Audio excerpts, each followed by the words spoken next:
Imagina despertar en una casa medieval. El primer golpe no es visual, es olfativo. Heces humanas mezcladas con orina rancia, paja húmeda donde durmieron gallinas toda la noche, barro pisoteado con restos de comida podrida, moscas zumbando alrededor de tu cara, ratas corriendo por las esquinas. Y tú, con esa herida en el brazo que no cicatriza desde hace semanas, ya despertando con fiebre, no es una pesadilla. Porque lo que vas a oír no es teoría de la conspiración, no es exageración. Es el informe médico de una época donde enfermar no era mala suerte. Era inevitable. La cuestión no era si ibas a ponerte enfermo. Era cuándo y de qué. Porque la Edad Media no fue solo sucia. Fue el Mayo, era el laboratorio de enfermedades infecciosas que la humanidad ha creado voluntariamente jamás. Y hoy vas a entender por qué empieza en la calle. No existía saneamiento básico. No existía recogida de basura. No existía agua corriente. Lo que existía era gente tirando heces por la ventana, gritando agua va como si eso solucionase algo. Orina escurriendo por las paredes. Animales sueltos, cerdos, gallinas, cabras, perros, todos haciendo sus necesidades donde les daba la gana. Basura orgánica, acumulada durante semanas, meses. Y en medio de todo eso, gente andando, niños jugando, mercaderes vendiendo comida. La calle medieval no era vía pública, era alcantarilla a cielo abierto. Y todo eso escurría al mismo sitio, el pozo de agua. El mismo pozo donde la gente bebía, cocinaba, lavaba la ropa. No había filtro, no había tratamiento, no había nada. Bebías lo que había y lo que había estaba contaminado. Las ciudades eran peores que las aldeas. París, Londres, Roma, todas las grandes ciudades medievales tenían el mismo problema. Mucha gente, poco espacio, cero infraestructura. Las calles eran estrechas y embarradas. No había pavimento adecuado. Cuando llovía, el agua se mezclaba con heces, orina, sangre de animales sacrificados, restos de comida podrida. Se formaba un caldo asqueroso que subía hasta el tobillo. Y la gente andaba por ahí, descalza o con zapatos de cuero agujereados. Los pies quedaban empapados en esa mezcla. Heridas abiertas entraban en contacto directo con aquello. Y nadie veía el problema. ¿Era normal? ¿Formaba parte del día a día? Los mercados eran focos de infección ambulantes. Carne expuesta al sol, cubierta de moscas. Pescado podrido vendido como fresco. Verduras lavadas con agua del río contaminado. Pan amasado con manos sucias, después de que el panadero se hubiese limpiado la nariz o rascado los huevos. No había inspección, no había higiene, no había estándar. Si el producto olía demasiado mal, el vendedor echaba especias por encima. Si la carne estaba verde, la cocinaba más y el cliente comía, porque no tenía elección. Comida en mal estado o hambre. Y el hambre mata más rápido. Dentro de casa la situación no mejoraba. La gente vivía literalmente con los animales. Cerdos durmiendo en la misma habitación. Gallinas picoteando dentro de la cocina. Ratas haciendo nido en las paredes, cabras atadas en la esquina y nadie limpiaba, porque no existía el concepto de limpieza como lo conocemos hoy. La suciedad era normal, era parte de la vida. La paja del suelo se cambiaba una vez al mes, con suerte. Y debajo de ella se acumulaban restos de comida, heces de animales, orina, sangre, todo. Una alfombra biológica viva. Y la gente pisaba eso, dormía cerca de eso, comía encima de eso. El olor era tan fuerte que los ricos usaban perfumes pesados solo para soportarlo. Pero el perfume no mata bacterias. Las ventanas eran pequeñas y permanecían cerradas la mayor parte del tiempo, porque creían que el aire de la noche traía enfermedades. Así que lo cerraban todo. Y el aire quedaba estancado, viciado, pesado. Olor a sudor, a orina, a heces, a comida podrida, todo concentrado. Y todo el mundo respiraba eso, toda la noche. Los niños dormían en el suelo, los adultos en camas de paja infestadas de chinche, y por la mañana despertaban con el cuerpo cubierto de picaduras, picor, heridas abiertas, porque rascarse con uña sucia infectaban siempre y la higiene personal era una broma trágica. Casi nadie se bañaba. La iglesia decía que bañarse era pecado porque exponía el cuerpo, que el agua abría los poros y dejaba entrar demonios. Así que la gente pasaba meses, años, sin lavar el cuerpo entero. Se lavaban la cara de vez en cuando, las manos cuando se acordaban, y ya está. La ropa era la misma durante semanas. Sudor, suciedad, sangre, todo acumulado en el tejido. Y el resultado era previsible: anpiojos, pulgas, sarna.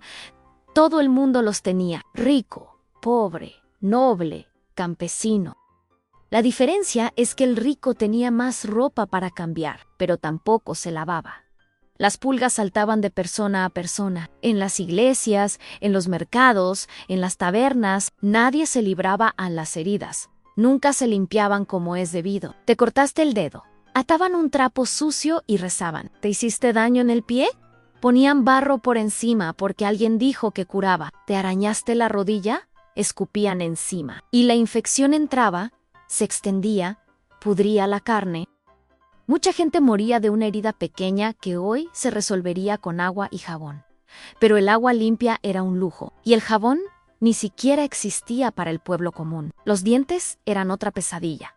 Nadie se los cepillaba. No existía cepillo, no existía pasta. La gente comía pan duro que rompía los dientes. Comían miel que pudría el esmalte. Y cuando el diente empezaba a doler, no había dentista.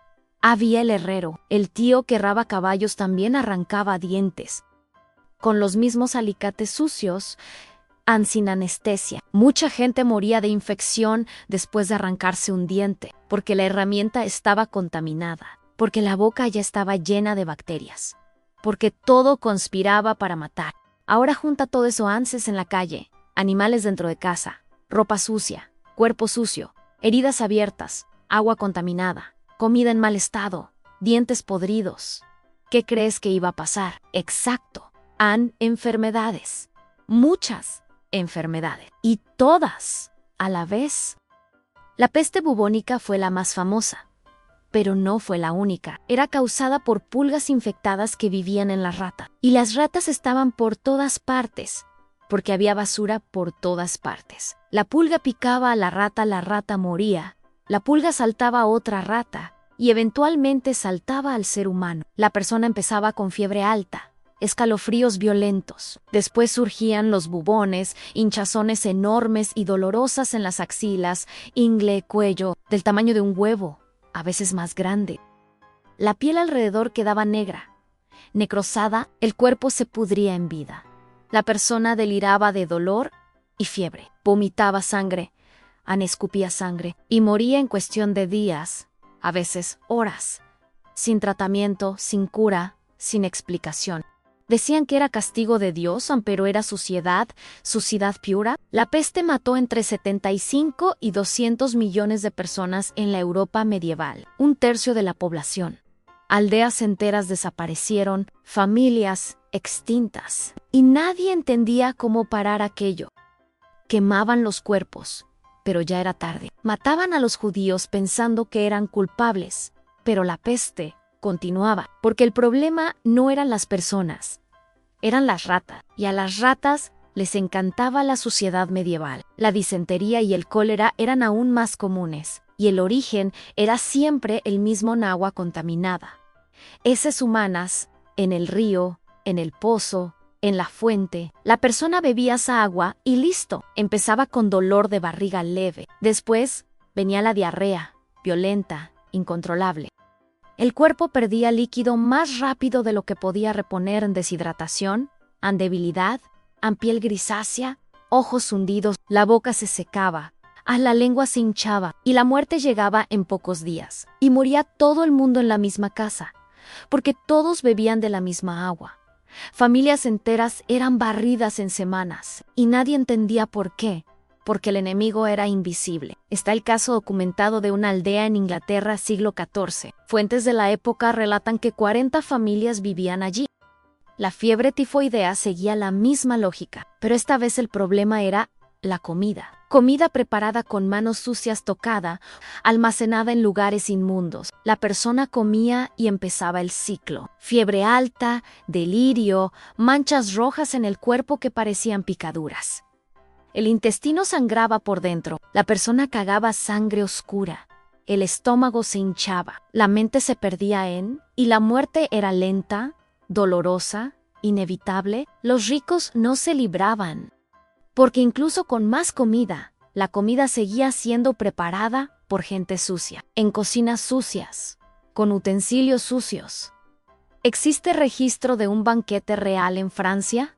Siglo XIII. El rey ofreció un festín para cientos de nobles. Carne de jabalí, panes, vino, frutas, todo preparado días antes, almacenado sin refrigeración, tocado por decenas de sirvientes que no se lavaban las manos. Una semana después, 40 invitados estaban enfermos. 12 murieron, incluido un duque. Los médicos dijeron que era envenenamiento, pero no era veneno, era bacteria. Y nadie sabía lo que era una bacteria. La tuberculosis era diferente. No venía del agua, venía del aire. Las casas eran cerradas, oscuras, sin ventilación. Familias enteras durmiendo en la misma habitación pequeña. Alguien tosía y todo el mundo respiraba aquello. La bacteria entraba en los pulmones y empezaba a destruir, cada vez más fuerte. Sangre en la boca. Fiebre nocturna que dejaba a la persona empapada de sudor. La piel quedaba pálida, translúcida a los ojos hundidos. Y la persona iba consumiéndose poco a poco durante meses. Y seguía durmiendo en la misma habitación, contagiando a todo el mundo. Porque no existía cuarentena, no existía aislamiento, existía convivencia forzada. La llamaban muerte blanca porque la persona quedaba pálida antes de morir a montos. Y era común. Registros de Londres en el siglo XV muestran que 1 de cada 4 muertes era por tuberculosis, pero nadie aislaba a los enfermos, al contrario. Cuidaban de ellos en la misma habitación donde dormían los niños. Y los niños se contagiaban y morían también. La lepra era vista como castigo divino. La piel quedaba llena de heridas abiertas que no cicatrizaban. Los dedos se caían, la nariz se hundía, la cara se deformaba hasta no parecer ya humana. Y la persona era expulsada de la sociedad, obligada a usar una campana para avisar de que llegaba, tirada en un lazareto para morir sola, sin familia, sin dignidad. Pero la enfermedad no era mágica. Se transmitía por contacto prolongado con secreciones de personas infectadas. Y como nadie se protegía, la enfermedad se extendía. Despacio, pero se extendía. Hay relatos de lazaretos donde 200 personas vivían amontonadas. Bebían agua sucia. Dormían en el suelo y morían poco a poco, olvidadas. Muchas ni siquiera tenían lepra de verdad, tenían otras enfermedades de piel, pero las echaban allí de todas formas, porque el miedo era mayo ere, que la lógica, y había infecciones de piel por todas partes.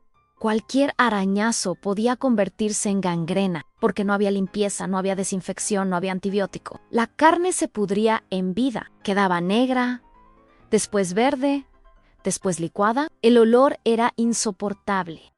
Y la única solución que los médicos conocían era amputar, cortar el miembro. Con una sierra sucia, sin anestesia.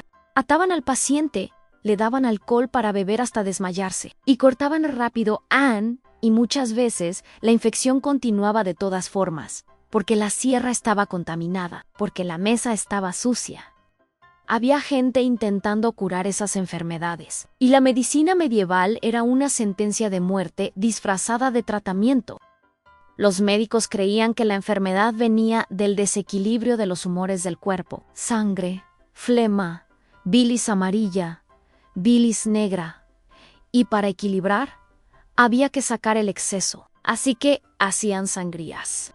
Cortaban la vena del enfermo y dejaban que la sangre escurriese en una palangana a litros de sangre. El paciente llegaba débil, salía muerto, pero decían que era la enfermedad, no el tratamiento. Usaban sanguijuelas para chupar la sangre impura. Metían bichos vivos en el cuerpo de gente enferma y pensaban que estaban ayudando. Hay registros de pacientes que recibían sangrías diarias durante semanas, Obviamente morían de anemia, de infección, de desnutrición, pero nunca era culpa de la sangría. Daban purgativos violentos para hacer que la persona vomitase y defecara hasta no tener nada más dentro, porque pensaban que así la enfermedad salía. Mezclas de hierbas venenosas, mercurio, antimonio. El paciente vomitaba sangre, cagaba sangre y moría. Pero decían que era porque la enfermedad estaba muy avanzada. Usaban hierbas que no hacían nada, rezaban en latín, tocaban reliquias de santos, encendían velas, colgaban amuletos. Y cuando nada de eso funcionaba, decían que era falta de fe. Nunca era culpa del tratamiento. El hospital concentraba enfermedades. Existe el caso del Hospital de San Bartolomé en Londres, siglo XV. Registros de la época describen que la mitad de los pacientes que entraban allí morían en menos de una semana, no de la enfermedad original, de infecciones hospitalarias. Los médicos no lo entendían, pensaban que era mala suerte. Pero no era mala suerte. Había diferencia entre ricos y pobres, pero no tanta como te imaginas. Los pobres vivían en la suciedad total. Dormían en el suelo, trabajaban hasta morían y morían rápido, pero los ricos tampoco estaban seguros. Los palacios eran sucios, no tenían agua corriente. El olor en los castillos era tan fuerte que usaban perfumes pesados, inciensos, hierbas aromáticas esparcidas por el suelo, pero el olor no era el problema. Era lo que estaba causando ese olor. Y eso mataba al rico también. Y la única razón de que estés vivo ahora leyendo esto es porque alguien en algún momento se dio cuenta de una cosa simple, obvia, revolucionaria. La limpieza no es tontería, es supervivencia. Ahí sucio, si habría sobrevivido. Y si te mola este tipo de contenido que nadie más hace, suscríbete porque aquí la historia se cuenta cómo pasó. Sin filtro, sin romantización y sin olor, afortunadamente.